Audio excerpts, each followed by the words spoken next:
Very good morning to all of you. तो कैसे हैं आप? आई होप अच्छे होंगे, मस्त होंगे, मन लगा कर पढ़ेंगे।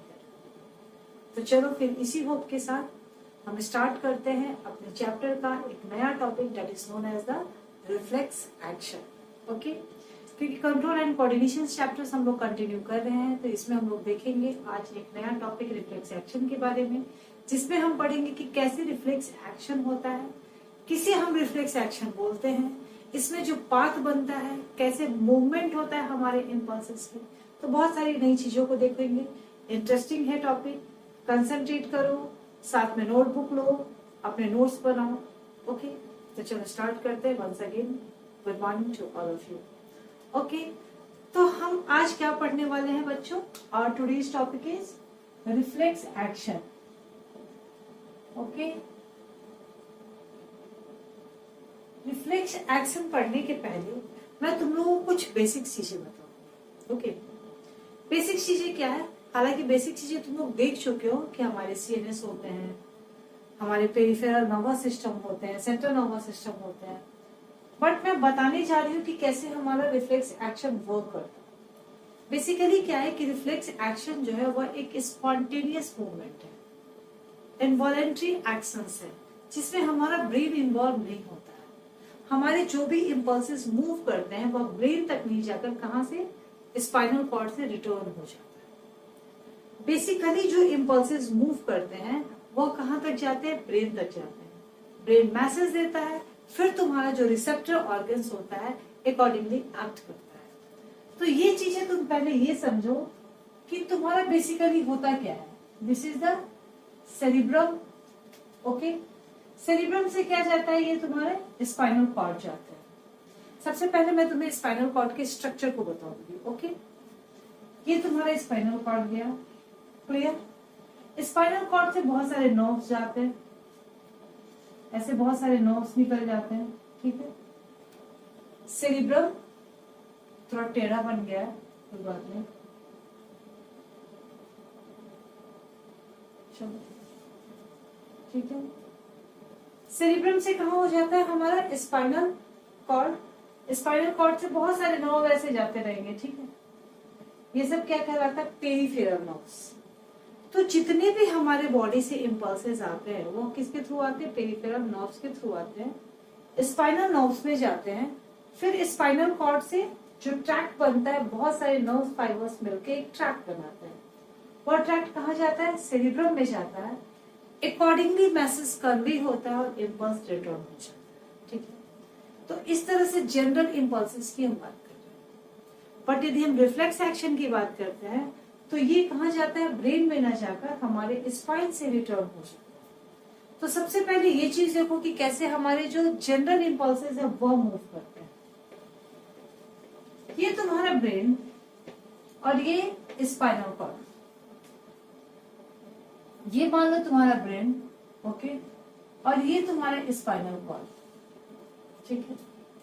यदि मैं स्पाइनल कॉर्ड का क्रॉस सेक्शन एरिया कट करूं, यदि इसको कट करूं यहां से, तो तुम्हें स्पाइनल कॉर्ड कैसा दिखेगा? तुम्हें एक ऐसे स्पाइनल कॉर्ड मिलेगा, ठीक है, जिसको मैं साइड में बना रही हूँ या फिर मैं यही बना देती हूँ, ठीक है। चलो ओके, तो यदि कट सेक्शन करो, इसका क्रॉस सेक्शन एरिया को कट करो, तो तुम्हारे स्पाइनल नर्व्स जो है वो कुछ इस तरह से तुम्हें मिलेगा। ओके, ये तुम्हारा स्पाइनल नर्व्स है। ओके, बंदा तुम्हारा ऐसे खड़ा है तुम्हारे सामने, तो मैं क्या बताई थी, पहले भी बता चुकी ये चीज, जो तुम्हारे सामने के पार्ट्स होते हैं that is called the ventral parts, और तुम्हारा पीछे का पार्ट क्या होगा? Dorsal part. यदि तुम स्पाइनल कॉर्ड को कट कर रहे हो तो ये पार्ट कहाँ जाएगा? ये हमारा पीछे का पार्ट है, इसलिए इस पार्ट को क्या बोलेंगे? डोर्सल पार्ट, और इस पार्ट को क्या बोलेंगे? Ventral part. ओके, इतना क्लियर है? ये क्यों बता रही हूँ मैं, अभी समझाने जा रही हूँ।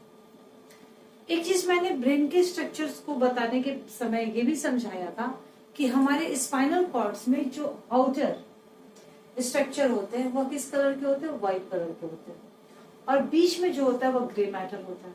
क्यों होता है कि मैं इसलिए बताई थी कि जो आउटर जो होते हैं, आउटर पोर्शन से क्या जाते हैं, एक्सॉन्स जाते हैं, और जितने भी डेंड्राइट्स होते हैं, सेल बॉडीज होती है जो एक्सॉन्स की, वो बीच में रहता है।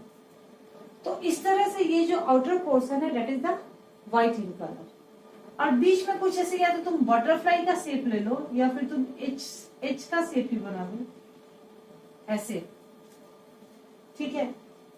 ये ग्रे मैटर का होता है, ये तुम्हारा स्पाइनल कॉर्ड बन गया।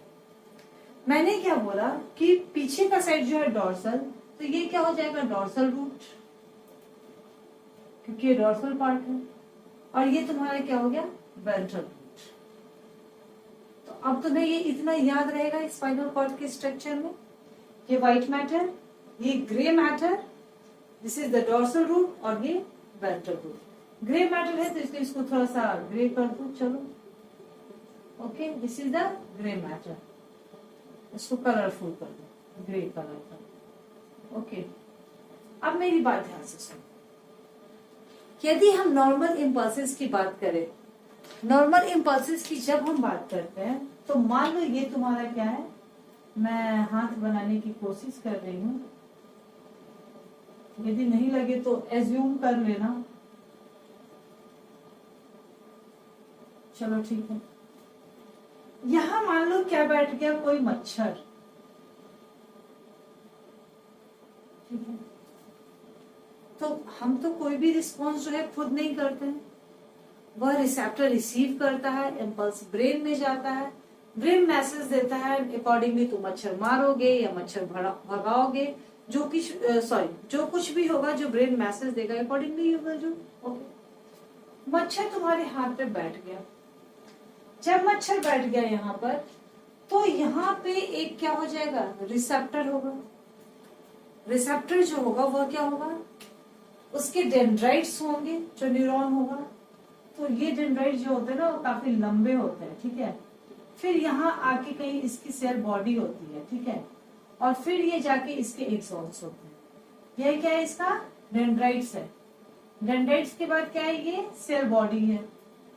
और ऐसे एक न्यूरॉन नहीं होंगे, बहुत सारे न्यूरॉन होंगे, तो बहुत सारी सेल बॉडी यहाँ पे इकट्ठी हो जाएगी। और मैं क्या बताई थी, जब बहुत सारा सेल बॉडी होता है तो उसको क्या बोलते हैं, गैंग्लियन। गैंग्लियन। तो अभी छोड़ो, अभी ये बात, पहले ये समझो। अब ये इस डेंड्राइट्स ने क्या किया, मैसेज को रिसीव किया, यहां से ये एक्सॉन में गया। एक्सॉन कहाँ गया, ये इसके डॉर्सल रूट में गया, ठीक है। ये एक ही न्यूरॉन है। तुम्हें मच्छर ने काटा यहाँ पे, तो एक ही न्यूरॉन जो है वो तुम्हारे स्पाइनल नर्व तक जाएगा।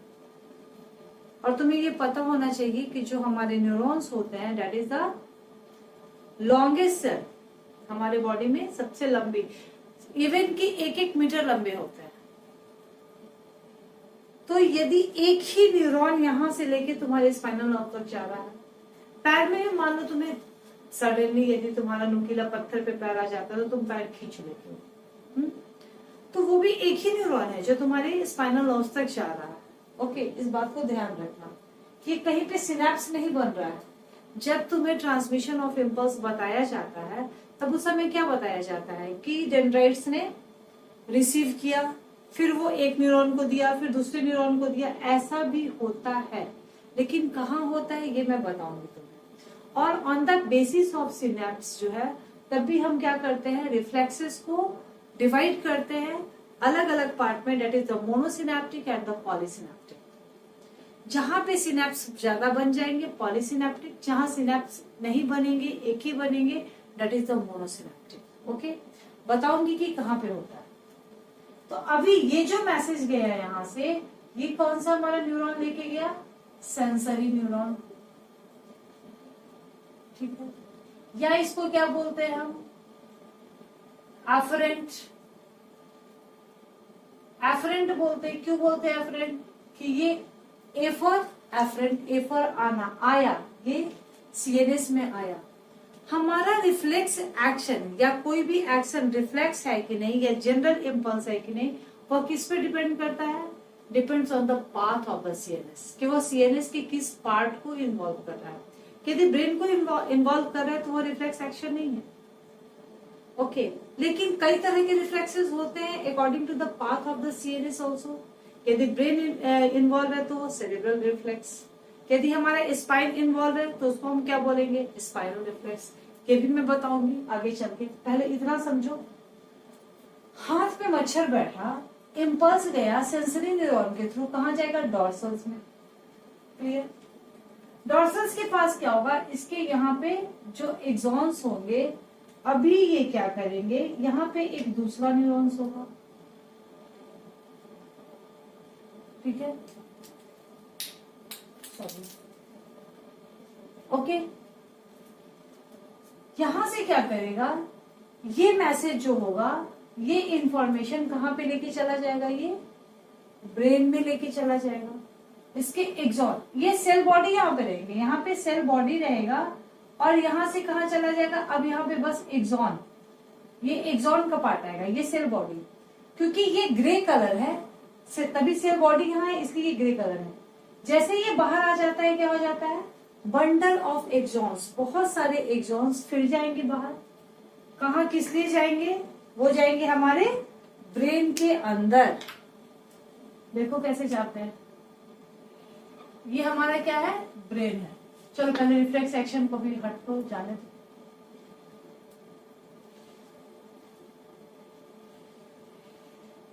ये क्या हमारा? ब्रेन है, ठीक है? तो यहां से गया हमारा दूसरे एक्सॉन्स के, डेंड्राइट्स ने मैसेज को रिसीव किया, यहाँ एक सिनेप्स बना और ये कहाँ चला गया? हमारे ब्रेन में चला गया, ठीक है? तो ये एक न्यूरॉन की नहीं बात हो रही, यहाँ पे बहुत सारे न्यूरॉन्स रहेंगे, तो यहाँ भी बहुत सारे न्यूरॉन्स जाएंगे। तो इस तरह से क्या हो जाता है? बहुत सारे नर्व फाइबर्स जाते हैं, इसलिए यहाँ पे क्या हो जाता है? एक नर्व ट्रैक्ट बन जाता है, और इसको बोलते हैं असेंडिंग ट्रैक्ट, क्योंकि ये ऊपर ले जा रहा है।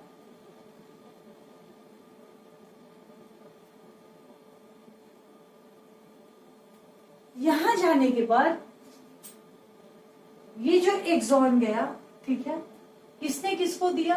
यहाँ पे एक दूसरे न्यूरॉन्स रहता है, जिसको बोलते हैं हम लोग रिले न्यूरॉन्स, ओके, या इंटरकनेक्टेड न्यूरॉन या एसोसिएशन न्यूरॉन। इसने मैसेज इसे पास कर दिया, ठीक है, इसके एक्सॉन के थ्रू मैसेज वहां पास हो गया। अब ये रिले न्यूरॉन या इंटरकनेक्टेड न्यूरॉन या एसोसिएशन न्यूरॉन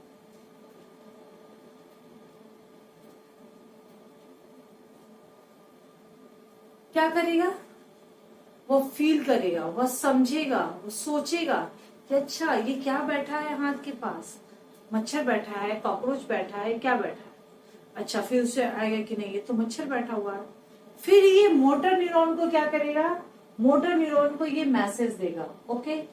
जब ये मोटर न्यूरॉन को मैसेज देगा तो यहाँ पे मोटर न्यूरॉन है, ठीक है, इससे कनेक्टेड हो जाएगा। देखो कितने सिनेप्स बन रहे हैं यहाँ पे, एक सिनेप्स यहाँ बने, दूसरा यहाँ बना, तीसरा यहाँ बना, इसलिए ये कहलाएगा पॉलीसिनेप्टिक, ओके, पॉलीसिनेप्टिक। अब यहाँ से कौन लेके आया? यहाँ से कौन लेकर आया? जो मैसेज को लेके आएगा इंफॉर्मेशन को, वह क्या कहलाएगा? Motor neuron. वह क्या कहलाएगा? Motor neuron. और ऐसे बहुत सारे बंडल्स आएंगे, एक नहीं आएंगे, बहुत सारे बंडल आएंगे, और ये बंडल कहाँ आ जाएंगे? तुम्हारे वेंट्रल रूट में आएंगे, डोर्सल रूट में नहीं आएंगे, ओके। और वेंट्रल रूट से कहा जाएगा? फिर से यहां से एक्सॉन निकलेगा और रिसेप्टर के पास चला जाएगा। तो ये क्या हो जाएगा? तुम्हारा मोटर न्यूरॉन। क्लियर?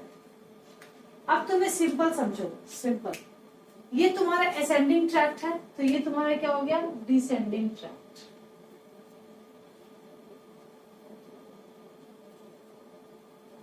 कहने का क्या मतलब हुआ कि जनरली जो इम्पल्सेस होते हैं क्या होंगे? वह ब्रेन तक जाएंगे। ब्रेन में तुम्हारे मोटर न्यूरॉन से रिसेप्टर पे, ऑर्गन्स पे क्या हुआ? मैसेज को भेजा कि अच्छा तुम्हारे हाथ पे मच्छर बैठा, उसको हटा दो।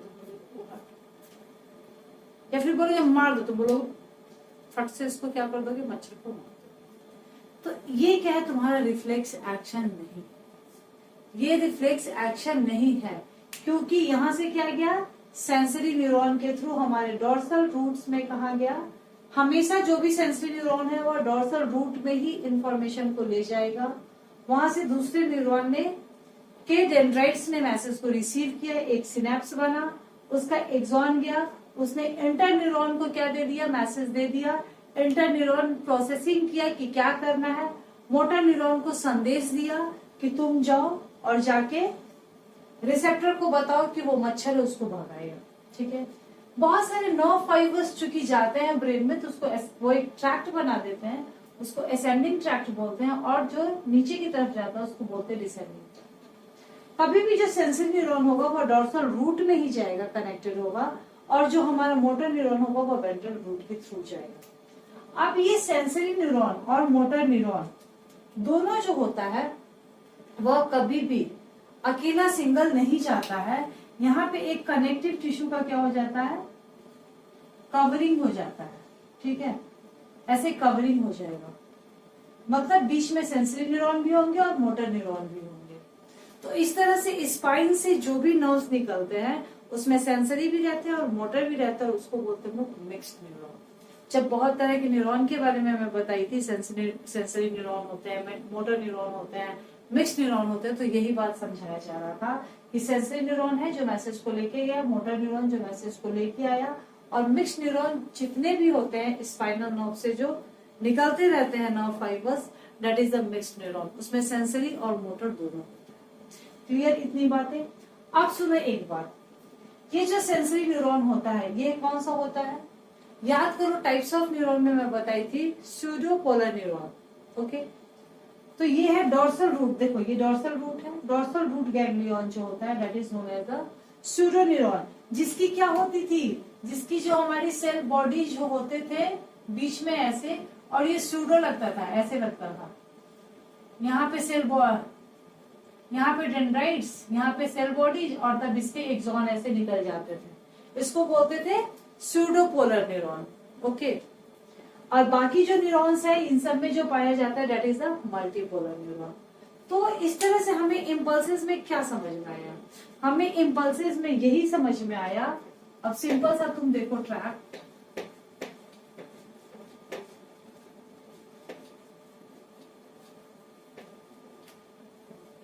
हमारा जो इम्पल्स मूव करता है वह कैसे मूव करता है, तो हमारा इम्पल्स मूव करता है किसके थ्रू, रिसेप्टर के थ्रू। रिसेप्टर मतलब हमारे हाथ पे मच्छर बैठा, यहां से कौन सा लेके गया, सेंसरी न्यूरॉन लेके गया। क्लियर? सेंसरी न्यूरॉन किस पे लेके गया, स्पाइनल कॉर्ड के डोर्सल रूट में लेके गया था।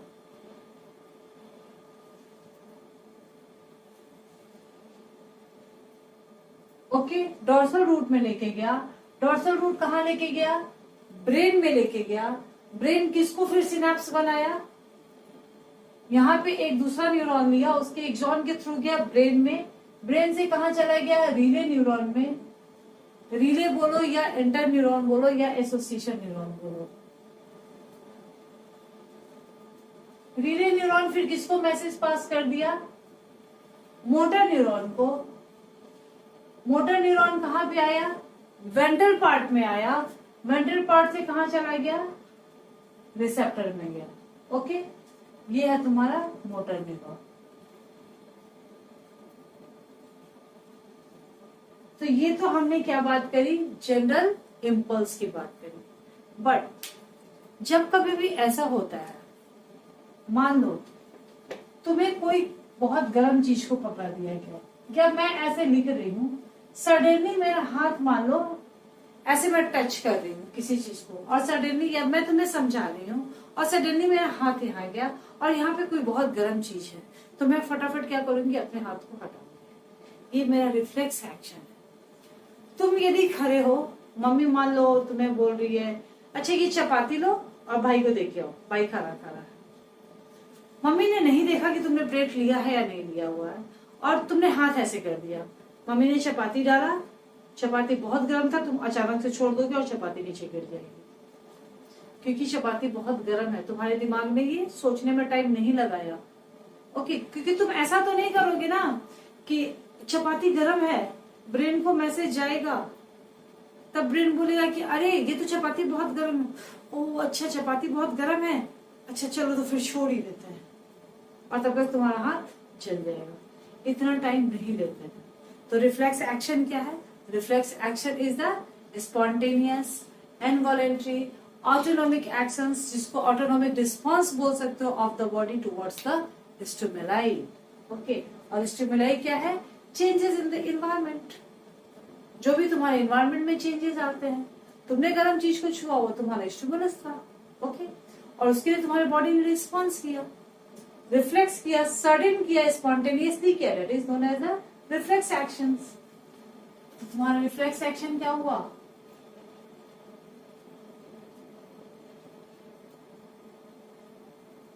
Reflex action is the spontaneous action.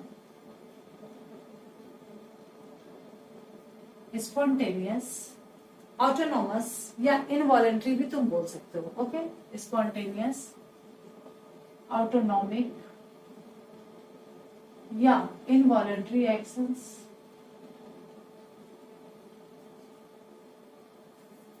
ये सारे एक्शन हैं, और ये एक्शंस क्या है? किसके एक्शंस हैं? तुम्हारे बॉडी के एक्शंस बोलो या रिस्पॉन्स ऑफ द बॉडी बोलो।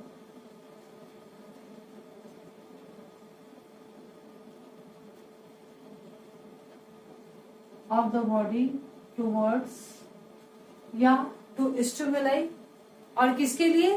किसके लिए? To stimuli activity as a receptor towards stimuli. Stimuli क्या है? Changes in the environment. पता है इसको किसने डिस्कवर किया था? इसको डिस्कवर किया था मार्शल हॉल ने। डिस्कवर्ड बाय, कंसंट्रेट करना, बहुत सारी नई बातें भी बताऊंगी, ध्यान दोगे, अच्छा लगेगा, और लाइक जरूर करते रहना। Discovered by Marshall Hall. तुम्हें बहुत सारी नई नई चीजें जानने को मिलेगी, ठीक है, जो अभी तक नहीं पढ़े होंगे, नहीं सुने होंगे, उन सब बातों को भी मैं बताऊंगी, आगे भी बहुत सारी चीजें बताने के लिए। तो इसलिए थोड़ा मजे लो, मजे लेकर पढ़ाई करो, थोड़ा जानो कि कैसे ये हमारे डेली लाइफ में होता है। हाँ, ये तो सही होता है भाई कि मम्मी ने कोई प्लेट पकड़ा दिया, या तुमने ही किसी प्लेट को पकड़ लिया और अचानक से सडनली पकड़ लिए, तो तुम क्या करोगे? ओ ये तो बहुत गर्म है, छोड़ दोगे। ये मैं क्यों बताई?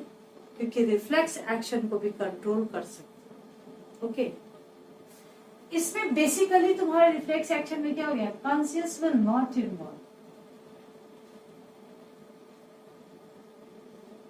तुम्हारी कॉन्शियस नहीं इन्वॉल्व होते हैं। ये डिपेंड्स, ये रिफ्लेक्स एक्शंस क्या होते हैं? It depends on the path of the CNS. Brain तक यदि गया तो that is not reflex action, ये तुम्हारे स्पाइनल कॉर्ड से रिटर्न हो जाएगा, और तुम रिफ्लेक्स एक्शंस को कंट्रोल भी कर सकते हो। सडनली तुमने यदि किसी भी गर्म प्लेट को पकड़ा, तो तुम वो क्या छोड़ दोगे? मैं तुम्हें कोई गर्म चीजें पकड़ा रही हूँ और बोलूंगी देखो बेटा ध्यान से, ये गर्म है, तब तुम बड़े आराम से उसको पकड़ के धीरे धीरे, मम्मी चपाती गर्म पकड़ा रही है और अभी पहले ही बता देती है बेटा ध्यान से चपाती गर्म है, तुम उसको धीरे से पकड़ोगे और जाकर भाई को दे दोगे। Isn't it? तो इस तरह से हम बहुत सारे रिफ्लेक्स एक्शन को कंट्रोल कर सकते हैं, बट बहुत सारे रिफ्लेक्स एक्शन ऐसे भी हैं जिनको तुम चाहकर भी कंट्रोल नहीं कर सकते। जैसे हम बार बार जानते हैं और हम लोग ये खेल भी खेलते हैं, ऐसे करेंगे, बोलो चलो तुम आंख झपकाओ, आंख झपकाओ, तुम कितना भी चाहो कंट्रोल करना, तुम्हारी आंखें ऐसे झपक ही जाती है। तो इस तरह से बहुत सारे रिफ्लेक्स एक्शन है जो हम कंट्रोल नहीं कर सकते। और भी मैं बातें करूंगी रिफ्लेक्स एक्शंस के बारे में कि बहुत सारे रिफ्लेक्स एक्शंस जो होते हैं वह क्या होते हैं, बाय बर्थ होते हैं, और बहुत सारे रिफ्लेक्स एक्शंस क्या होते हैं, हमारे एक्वायर्ड होते हैं, that is known as the unconditional and conditional. ये सब बातें बताऊंगी, पहले रिफ्लेक्स आर्क बता दूं, रिफ्लेक्स एक्शन को समझा दूं, उसके बाद on the basis of the synapse, on the basis of the path of the CNS will classify the, on the basis of the बहुत सारी चीजें सिनैप्स में, जैसे हमारा मोनोसिनैप्टिक हो गया, पॉलीसिनैप्टिक हो गया, हमारे पाथ पे हो गया कि जैसे हमारा सीएनएस को वो कवर करता है नहीं करता है, तो हमारे स्पाइनल हो गया और सेरिब्रल रिफ्लेक्सेस हो गया, जो तुम कल ही मिड ब्रेन के सेशन में पढ़े थे, सुपीरियर कॉलिकुलाई और इंफीरियर कॉलिकुलाई, वो भी एक रिफ्लेक्स ही एक्शन था। सुपीरियर कॉलिकुलाई तुम्हारे विजुअल रिफ्लेक्सेस को कंट्रोल करता था, इंफीरियर तुम्हारे ऑडी, जो तुम्हारे ऑडिशन से रिलेटेड था। जैसे बहुत तेज साउंड जैसी है, तुम क्या करते हो, हाँ, ऐसे तुम्हारे मुंह खुल जाते हैं। तो ये क्यों खुल जाता है मुंह, नॉइज हो रहा है और मुंह क्यों खुल जा रहा है? क्योंकि तुम्हारे अंदर जो एयर प्रेशर होता है, जो टिम्पैनिक मेम्ब्रेन होता है, जिसकी वजह से वो वाइब्रेट करता है, तो बहुत ज्यादा सडन नॉइज से तुम्हारा क्या हो गया, वो प्रेशर चेंज होता है। तो उस प्रेशर को बैलेंस करने के लिए हमारा मुंह खुल जाता है। तो बहुत सारी बातें हम ये सब पढ़ेंगे अभी रिफ्लेक्स एक्शन देखने के बाद। तो ये तो था तुम्हारा रिफ्लेक्स एक्शन, कि तुमने सडन मूवमेंट किया, स्पॉन्टेनियसली मूव किया। बट इस मूवमेंट में क्या होता है, there is the path which is known as the reflex arc. हम रिफ्लेक्स आर्क किसको बोलते हैं? इस रिफ्लेक्स एक्शन में जो हमारा सेंसरी न्यूरॉन या मोटर न्यूरॉन जो होता है, जिससे होकर इम्पल्सेस जाते हैं, वह क्या बनाते हैं, एक पाथ बनाते हैं। पाथ फॉलोड बाय द, हम क्या बोलेंगे, रिफ्लेक्स आर्क किसको बोलेंगे, पाथ फॉलोड बाय द, किसके थ्रू, किससे, किसने पाथ को फॉलोड किया, by the stimulus generated at receptor.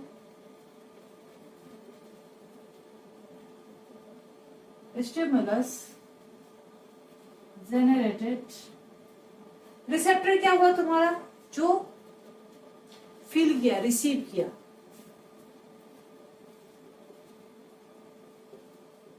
तो रिसेप्टर पे क्या हो गया, path followed by the stimulus, जहां पे जनरेट हुआ था, कहां पे, तुम्हारे रिसेप्टर पे, कहां पे जाने के लिए, to reach the effector organ.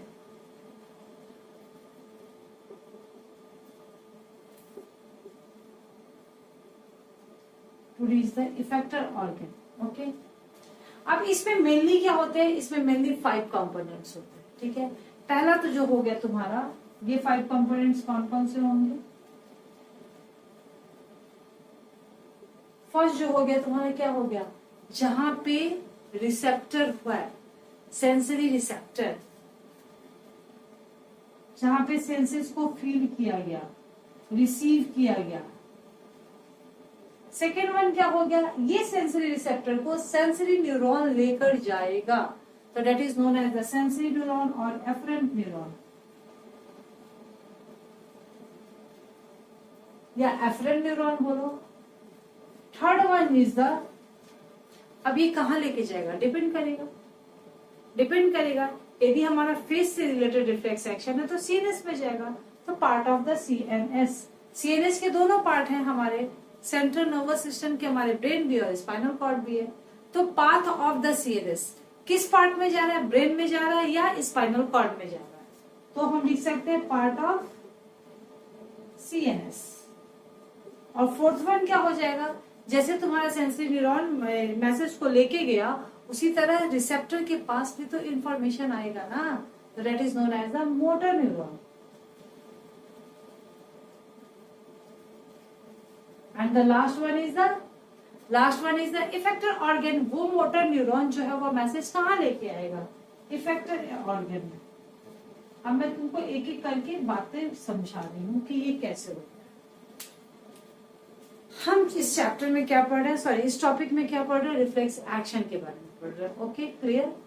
Reflex action मैंने क्या बताया, it is the spontaneous, autonomic and the involuntary actions. किसके लिए, इनवॉलंटरी रिस्पॉन्स बोल सकते हो, response of the body towards the stimulus, मतलब सडनली जो हम रिस्पॉन्स दिखाते हैं बाहर के इन्वायरमेंट में जो चेंजेस आते हैं उसकी वजह से, that is known as the reflex action. Reflex action में कोई ना कोई पाथ फॉलो होगा, कैसे जाएगा हमारे इम्पल्स, फिर कैसे हमारे इफेक्टर ऑर्गन्स तक आएंगे।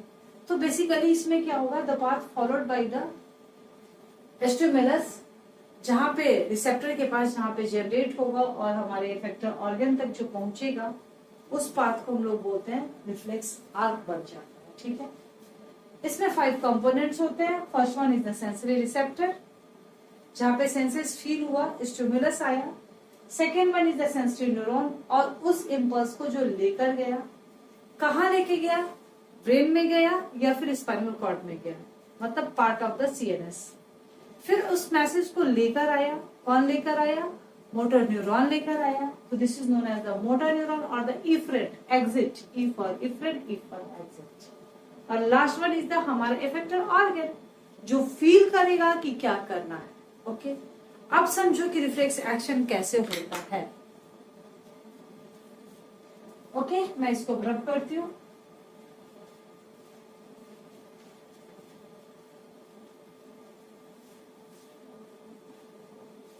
अब मैं पाथ पर आऊंगी रिफ्लेक्स एक्शन का, which is called the reflex arc, path followed up by the reflex action. ये तुम एक जनरल देखोगे, जनरल जो तुम्हारा एग्जाम्पल दिया रहता है, या तो हॉट ऑब्जेक्ट का दिया रहता है या फिर नी जॉब का दिया रहता है, कि तुम्हारा पैर है ऐसे, नी रहता है और नीज के पास एक हैमर छोटा सा रहता है, उससे हिट किया जाता है, तो तुम जो है अपने लेग को आगे की ओर बढ़ा देते हो। उसमें भी हम बताएंगे कि there are the two type of the, जिसमें बोलते हैं जो हमारा एप्सिलेटरल होता है और कॉन्ट्रालेटरल होता है, वो भी बताएंगे हम तुमको इसके बाद लास्ट में। अब सुनो, कोई गर्म ऑब्जेक्ट है, ठीक है, मान लो ये बहुत ही गर्म है, मम्मी ने छोटा ग्लास का एक गर्म सूप बोला पी लेना, वहां रखा हुआ डाइनिंग टेबल पे। तुम अचानक से गए, तुम सोचोगे कि इतना तो गर्म होगा नहीं, या मान लो तुम्हें नहीं अंदाजा है कितना गर्म, और बहुत ही ज्यादा गर्म है, तुमने सूप का ग्लास उठाया, हो ये तो बहुत गर्म है, और फटाफट क्या कर दिए, उसी समय छोड़ देते हो, ठीक है। तो ये तुम्हारा एक रिफ्लेक्स एक्शन है, ठीक है। तो यहाँ पे क्या किया, तुम्हारे हाथ में इसको टच किया, ठीक है, ओके, ठीक है। जैसे ही टच किया तो हमारा जो यहाँ पर रिसेप्टर था, जो डेंड्राइट्स था जो मैं बताई थी, वो कहाँ चला गया। डेंड्राइट्स में बताई थी काफी लंबे थे यहाँ पे, ठीक है, और यहाँ से क्या हो गया था, इसके तब सेल बॉडीज आ गए थे, ओके। अब यहाँ से उसके बाद इसके एक्सॉन गए, एक्सॉन जाने के बाद कहाँ गया, हमारा यहाँ पे क्या था,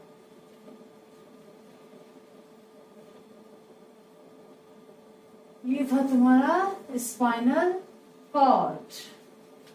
स्पाइनल कॉर्ड का ये क्या था तुम्हारा, डॉर्सल रूट, और ये क्या था तुम्हारा, डॉर्सल है बेटा ये, ओके, और this is the ventral root.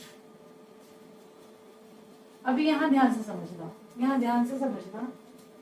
तो ये जो तुम्हारा स्यूडो यूनिपोलर न्यूरॉन था, एक ही न्यूरॉन है जो हाथ से गया और कहाँ चला गया, स्पाइनल कॉर्ड के डॉर्सल रूट में। चलो यहाँ चला गया, ये कौन सा गया था, इसका एक्सॉन गया है, ठीक है, एक्सॉन गया है।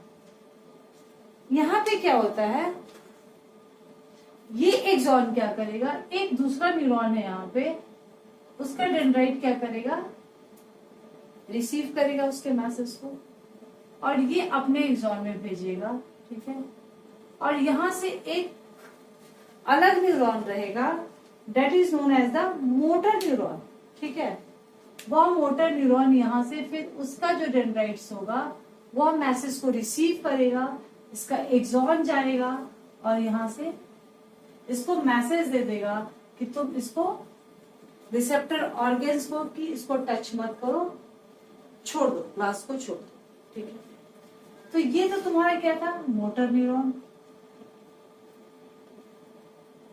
ये क्या था तुम्हारा, सेंसरी न्यूरॉन। सेंसरी न्यूरॉन ऐसे गया, कहां तक गया, किस पार्ट में सीएनएस के गया, स्पाइनल कॉर्ड में गया, that's why it is known as the reflex action, okay. ये ब्रेन तक इसमें इन्वॉल्व नहीं हुआ।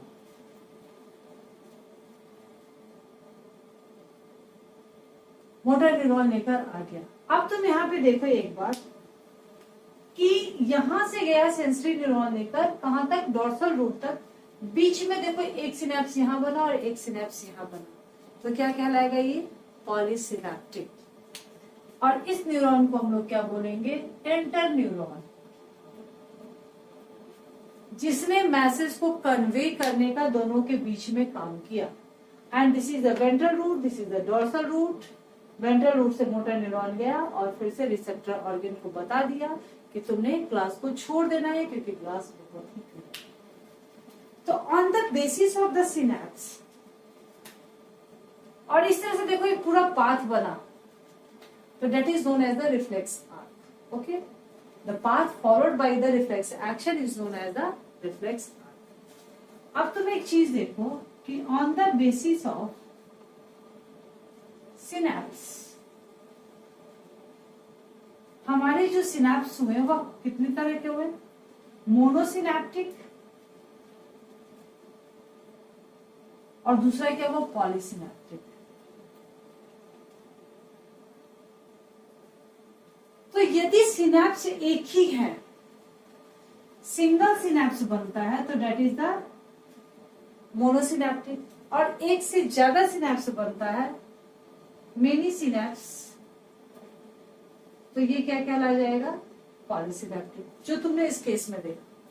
सिंगल सिनेप्स हमेशा किस में बनता है? कॉन्ट्रैक्शंस ऑफ द मसल्स में बनता है, और ये फास्ट होता है और ये स्लो होता है, क्योंकि बार बार जंक्शन आ रहा है ना। ट्रेन यदि डायरेक्ट होती है, एक जगह तुम चढ़ो और दूसरी जगह उतर जाओ, तो देखोगे जल्दी पहुंच जाओगे, और बार बार जब जंक्शंस को चेंज करता रहेगा तो क्या होगा? तुमको टाइम लगेगा फिर, तो ये फास्टर होता है, और ये क्या होता है? ये स्लो होता है। तो ये तो बात होगी on the basis of synapsis. There are the two types of the synaptics which is known as the monosynaptic and polysynaptic. मैं तुम्हें एक बात बताती हूँ कि जो बहुत सारे सिनेप्सिस जो होते हैं तुम्हारे, जो रिफ्लेक्स एक्शन होते हैं, वह भी दो तरह के होते हैं। ये तो रिफ्लेक्स एक्शन मैंने तुम्हें बताया, ठीक है, जो आई होप सबको समझ में आ गया होगा, और समझ में आ गया होगा तो लाइक जरूर करते रहो। ओके, मतलब ऐसे खाली मत बैठा करो यार, बीच बीच में लाइक शेयर ये सब करते रहो, तो तुम्हें भी पढ़ने में मजा आ जाएगा, है ना। चलो, और तुम भी अपने रिफ्लेक्स एक्शन को कंट्रोल कर सकते हो। मतलब ग्लास छूने के पहले पूछ लेना, मम्मी गर्म है या ठंडा है? ओके, तो वो टूटने का या किसी चीज की गिरने का या वेस्ट होने का नौबत तो नहीं आएगा एटलीस्ट। ओके, चलो अब देखना, कभी कभी क्या तुम देखोगे ना कि जो हमारे रिफ्लेक्स एक्शन होते हैं वो तुम्हें सिखाने की जरूरत नहीं होती है, वो तुम्हें बाय बर्थ आता है, ठीक है। तो उसको बोलते हैं अनकंडीशनल। मतलब हमारे जो रिफ्लेक्स एक्शन होते हैं, बहुत सारी चीजें पढ़ोगे जो अभी तक पढ़े नहीं हो बच्चों, तो इस पे ध्यान दो। इसको बोलेंगे अनकंडीशनल, और इसको क्या बोलते हैं हम लोग? कंडीशनल। अभी तुम ध्यान देना, कैसे कैसे सच में बोलोगे हाँ ये तो सही बात है। अनकंडीशनल वाले क्या होते हैं? By birth. मतलब रिफ्लेक्स एक्शन जो तुम्हारे अंदर होता है, तुम एक छोटा बच्चा जो बेबी होगा, ऐसे करना नहीं लेकिन ऐसे एक्सपेरिमेंट करके देखना, छोटा बच्चा जो बेबी होगा, यदि तुम्हारे घर में हो या आस पड़ोस में हो, आस पड़ोस तो आंटी तो बहुत पिटाई करेगी ऐसा करोगे, तो घर के बच्चों पे ही कर सकते हो। एक छोटा सा नडल उसके पैर में ऐसे चुभोगे तो देखना वो पैर हटाएगा बार बार, तो उसे तो किसी ने सिखाया नहीं है ना, ये तो बाय बर्थ उसके नेचर में बाय बर्थ उसने सीखा।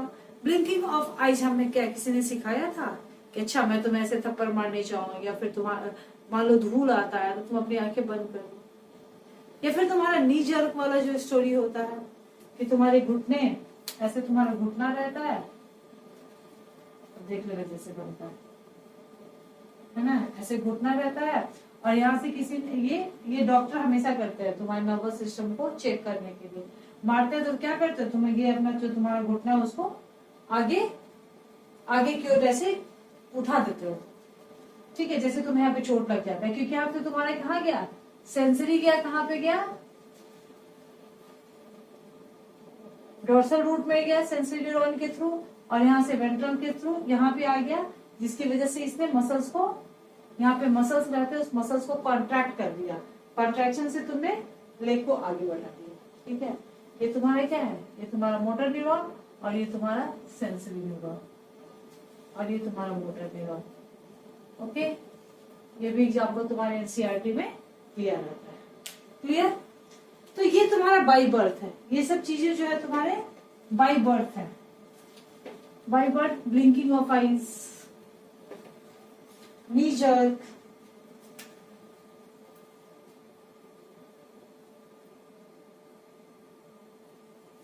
या फिर नी जर्क की बात करें तो दिस इज द अनकंडीशनल, मतलब बर्थ से ही आता है। कुछ कंडीशनल रिफ्लेक्स एक्शन भी होते हैं जो तुम उसे अपने प्रैक्टिस में लाकर धीरे धीरे सीखते हो। जैसे मम्मी को देखा होगा स्वेटर बोलते हुए, आंटी से बातें कर रही है, स्वेटर बोलते चली जा रही है, स्वेटर बोलते जा रही है। कभी कभी तुम्हें कोई बोले, जैसे मुझे ही बोलो ना कि मैम ए लिखिए, तो मैं बिना देखे ऐसे ए लिखूंगी, ऐसे बी लिखूंगी, ऐसे सी लिखूंगी, बताने की जरूरत नहीं है। बोले कि मैम रैट लिख के दिखाइए तो फटाफट मैं लिख दूंगी रैट, तुम लोग भी लिख दोगे। ये याद करने की जरूरत नहीं होती है ना हमें, क्योंकि इस प्रैक्टिस से क्या हो गई है, हमें आदत हो गई है। ठीक है, इसी तरह से जब तुम ड्राइव करते हो, ड्राइविंग के समय क्या करते हो, स्टार्टिंग में जब हम कार ड्राइविंग या फिर तुम बाइक वगैरह जो भी सीखते हैं तो क्या करते हैं, उसका क्लच गियर सब समझते हैं, और ये क्लच है, ये गियर ऐसे चेंज करना है। पर धीरे धीरे मस्ती में जब तुम बाइक भी चलाते हो तो कभी कभी तुम हाथ छोड़ के भी आराम से चलाते हो, है ना। तो ये ड्राइविंग, ये सब जो हमारी हैबिट में आ जाता है। ओके, तो ये सब क्या है, हमारा कंडीशनल रिफ्लेक्स एक्शन है, जो धीरे धीरे प्रैक्टिस करने से हमारे एक्शंस में आ जाते हैं। ओके, अभी दो तरह के और भी होते हैं, that is known as the contralateral और द एप्सिलैटरल।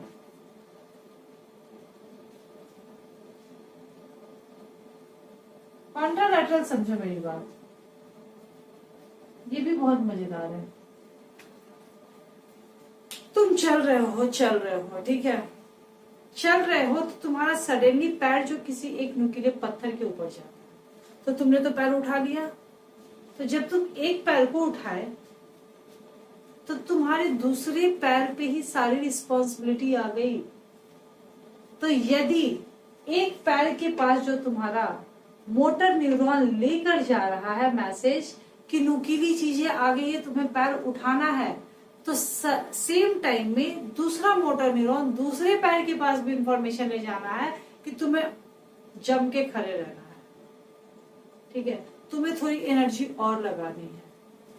तो मतलब कंट्रालेटरल जो है वह एक मोटर न्यूरॉन क्या आता है, इफेक्टर ऑर्गन के पास, और दूसरा मोटर न्यूरॉन कहाँ जाता है, दूसरे ऑर्गन के पास। किस लिए, उसको सपोर्ट करने के लिए।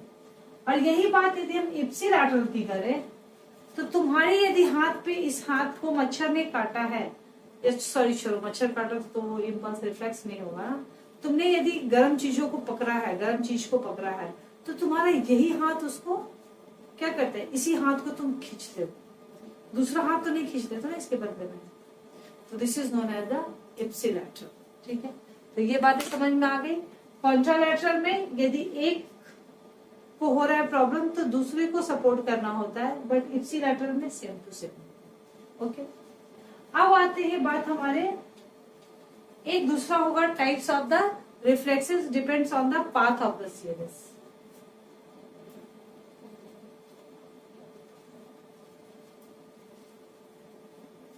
किस पे, depends on the path of CNS. Clear, मतलब कि सीएनएस के किस पार्ट को तुम्हारा, ठीक है, पाथ बोलो या पार्ट बोलो, ठीक है, चलो पार्ट बोलो, किस पार्ट को इन्वॉल्व किया है। यदि तुम्हारे ब्रेन को इन्वॉल्व किया है तो that is known as the cerebral. यदि तुम्हारे स्पाइन्स को इन्वॉल्व किया है तो नोन एज द स्पाइनल्स। जैसे सुपीरियर कॉर्पुलाई से रिलेटेड जो हमारे रिफ्लेक्सेस होते हैं, जैसे विजुअल जो भी होता है, आंख से रिलेटेड होता है, तो that is the cerebral reflexes, जो जिसमें कौन आता है, हमारा मिड ब्रेन का सुपीरियर कैल्कुलाई, कैलिकुलाई, और दूसरा क्या आता है, इंफीरियर कैल्कुलाई, जो मैंने मिड ब्रेन में बताया था। जिसने नहीं देखा ये सेशन जाके देखो, visual reflexes and the auditory reflexes. और स्पाइनल तो मैंने बहुत सारा बताया, ठीक है। तो ये सारी बातें थी तुम्हारे किसकी, रिफ्लेक्स एक्शंस के बारे में, रिफ्लेक्स आर्क के बारे में, जिसमें मैंने बहुत सारी नई चीजें भी बताई जो तुमने नहीं पढ़ा था। क्वाड्रिलैटरल, इप्सिलैटरल, ये नई बातें थी, ठीक है।